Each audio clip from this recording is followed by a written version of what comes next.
Bonjour Julie. Salut Marcia. Je dois vous dire là, que pour son dernier reportage, Julie s'est vraiment surpassée. Elle va nous présenter un homme dont vous allez vous souvenir longtemps. En tout cas, moi, c'est mon cas, Julie.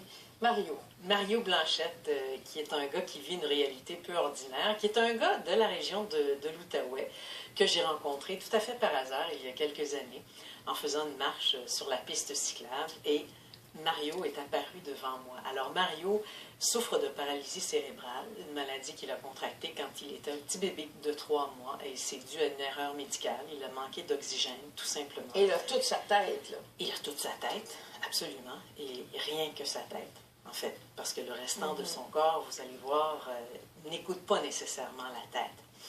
Alors Mario, ce jour-là, a essayé de me dire un mot, et ça m'a pris tellement de temps avant de comprendre qu'est-ce qu'il voulait dire, au moins une trentaine de minutes.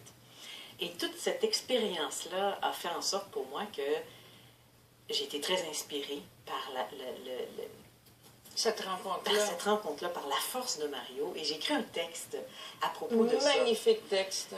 Et en fait, de fil en aiguille, il y a eu le texte, il y a eu une amitié naissante entre lui et moi, parce qu'on continue de se voir dans le quartier, on a commencé une correspondance ensemble, et en septembre dernier, je lui ai demandé, Mario, est-ce que ça te tente que je te donne une petite voix à la télévision et que je te présente à nos téléspectateurs, téléspectatrices?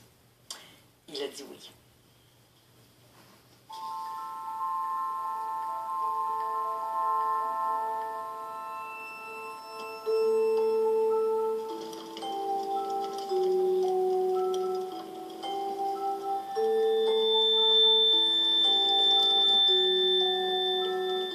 Salut Mario, comment vas-tu?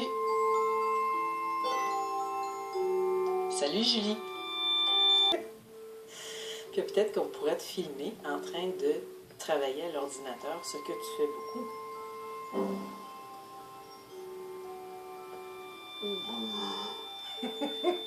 T'es-tu gêné? On te gêne? Ordinateur. Quelle est pour toi la plus belle qualité humaine?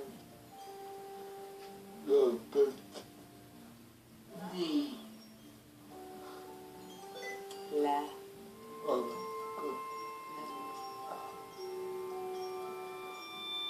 L'empathie.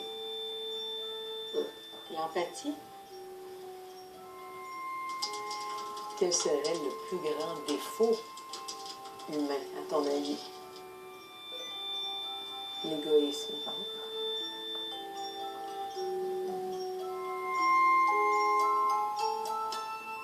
Il m'écrit: je regrette, mais je n'ai pas la possibilité de lire dans la pensée d'autrui. Je ne fais que d'essayer de me mettre à la place des autres personnes et de tout ce qui vit sur Terre, mais certaines fois, je n'ai pas le choix d'être égoïste. Je pense que tout ce qui vit ici-bas connaît plus ou moins la souffrance, et il termine en disant: la seule justice qu'il y a, c'est que nous finissons tous par mourir tôt ou tard. Mario. Est-ce que Mario est un homme heureux? Oui. Et sur ce plan-là, je lui dis toujours, ben, où est-ce que tu enlèves ta motivation à toujours affronter tes difficultés, à aller de l'avant? Parce qu'il ne s'arrête pas aux difficultés. Son défi, c'est de surmonter toujours les épreuves et puis avancer. Et il se donne le moyen, avec le peu d'autonomie qu'il a, de s'exprimer.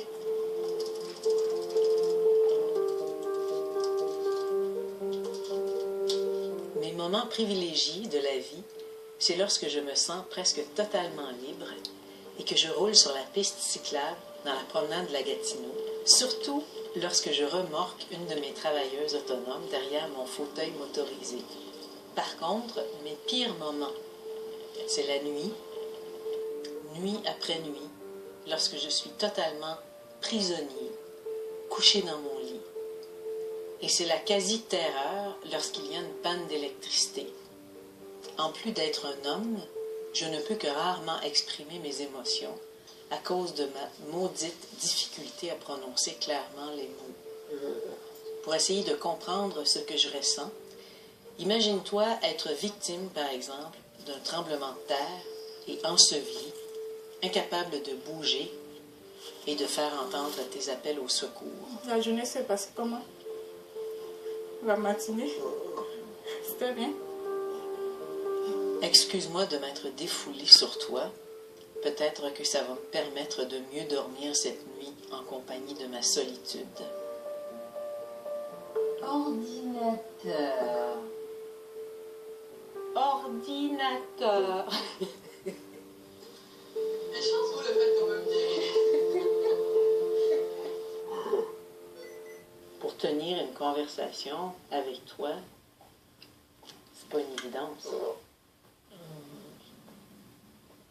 Il faut être patient. Toi, là, est-ce que tu as appris dans la vie à devenir un homme patient?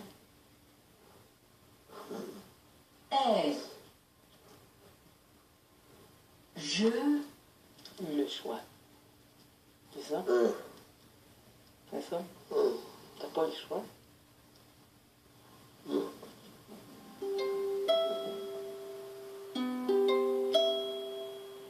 Pouvoir marcher, c'est peu important. sais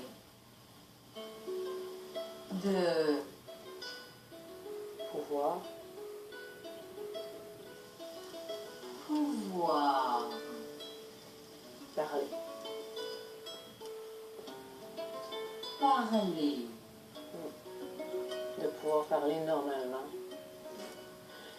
serait ton plus grand souhait dans la vie. Mario Blanchet, c'est la sensibilité, c'est l'entraide, c'est l'amitié, c'est la persévérance, c'est la motivation. Et puis aussi, c'est la joie de vivre malgré sa condition. Est-ce que c'est bon, Mario? C'est bon? Ce qui est difficile pour lui, c'est justement ses restrictions alimentaires et puis la difficulté de parler. Ce sont ces deux difficultés majeures. Son problème, c'est uniquement physique. Il a vraiment toute sa tête avec lui, il a toute son intelligence. Axel, il vient de te dire ça. De préparer ma salade, c'est aussi de cuisiner. On a beaucoup à apprendre de lui. Au grand plaisir de te revoir et à très bientôt.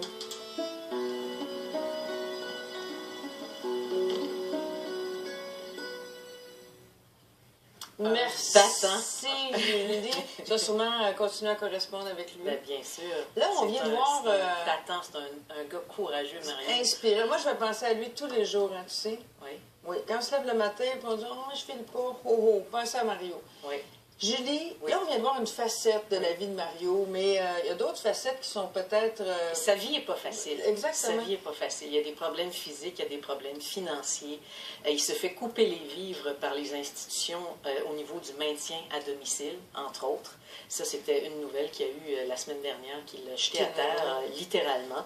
Et il me disait pas plus tard qu'hier que sans l'argent que lui ont légué ses parents à leur décès, il ne sait pas du tout comment il arriverait pour conserver une certaine autonomie. Parce que lui, il ne veut pas aller en institution. Là. Il veut garder une autonomie, une certaine liberté. Alors, c'est toute une problématique. Et moi, je pense que, en tout cas, pour bien raconter son histoire, il faudrait un documentaire ou de 30 minutes. En tout cas, au moins, on pourrait en dire plus. Mais chose certaine, tiens, on tournait ce reportage-là, puis à tout instant, Mario avait le sourire. Mario, le sourire de Mario, là, c'est une toute petite étincelle, puis Mario est souriant. Ben, en tout cas, son Malgré étincelle de sourire a eu des répercussions extraordinaires ici en studio, puis chez vous, j'en suis certaine. Merci Julie et merci beaucoup Mario. Merci Mario.